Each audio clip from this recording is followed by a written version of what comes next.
നമ്മുടെ വണ്ടൂർ റോഡും കാളിയാവുന്ന വരുന്ന റോഡിലൂടെയാണ്. പക്ഷേ വണ്ടൂർ കൂടെ റെയിൽവേ ഗേറ്റ് ഉണ്ട്. അതിൻ്റെ അടവ് കാരണം പിന്നെ നമ്മുടെ പെരുന്നാളിൻ്റെ തിരക്കും കാരണം ഇത്രയും തിരക്കാണ്. ഈ തിരക്കിൻ്റെ ഇടയിൽ പെടുമ്പോൾ അസുഖം പിടിച്ച ഒരാളെ കൊണ്ടുപോകുമ്പോഴും അതുപോലെ എന്തെങ്കിലും പ്രയാസം പിടിച്ച് അസുഖങ്ങളോ അത് സീരിയസ് ആയിട്ട് ഒരു ആക്സിഡൻറ്റ് കേസ് ചെയ്യുമ്പോൾ മിംസിലോട്ടാണ് ഹോസ്പിറ്റലിലോട്ടാണ് കൊണ്ടുപോകുന്നത്. ആ സമയത്ത് നല്ല ബുദ്ധിമുട്ടാണ് യാത്ര കൊണ്ടുപോകുന്നത്. യാത്രയാണ് നല്ല പ്രയാസമാണ്. അതുകൊണ്ട് ഈ ബ്ലോക്കിൻ്റെ ഇടയിൽ എങ്ങനെ കൊണ്ടുപോകാൻ പറ്റും ഒരു അസുഖം നമുക്ക് മനസ്സിലാക്കാം. അപ്പോൾ അതിനെന്തെങ്കിലും ഒരു പരിഹാരം നമ്മളെല്ലാവരും കാണേണ്ടതാണ്. ഈ തിരക്കിലൂടെ അനുഭവപ്പെടാൻ തുടങ്ങിയിട്ടില്ല. 5 മണി ടൈമിലാണ് തുടങ്ങിയത്. 7 മണി കഴിഞ്ഞ് എന്നിട്ടും പഠിക്കുന്ന റോഡിലൂടെ കണ്ടില്ലേ യാത്രക്കാർ പ്രഷർ കാണുന്നില്ല. സംഭവം ഫുള്ള് ലോങ്ങിട്ട് കിടക്കുന്ന വണ്ടികൾ ഇത് ലാസ്റ്റ് നമ്മൾ വാണിയമ്പലം ഗേറ്റ് വരെ ഇതേ കണ്ടീഷനിൽ കിടക്കുന്നു. അവിടെ അങ്ങോട്ട് പോകാൻ കഴിയുന്നില്ല. തിരിച്ചിങ്ങോട്ടും തന്നെ അതേ കണ്ടീഷനിൽ കിടക്കും.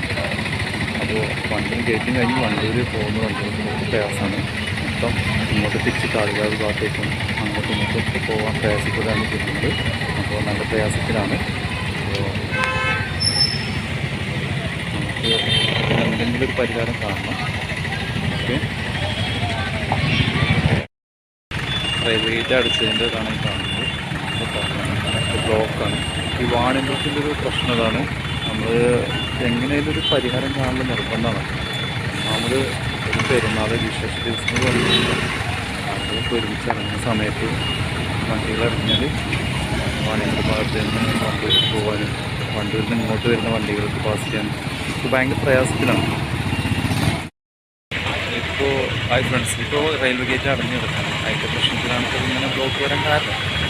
ഈ സമയത്ത് ഒരു വൈകുന്നേരമായി തന്നെ 7 മണിക്ക് 7:00 8:00 9 മണിക്കാണ് ഓരോ സമയത്ത് അടിച്ചടിച്ച് ട്രെയിൻ പോകുന്നത്. ഇതിലെല്ലാം ഇവിടെ ബ്ലോക്ക് വരും.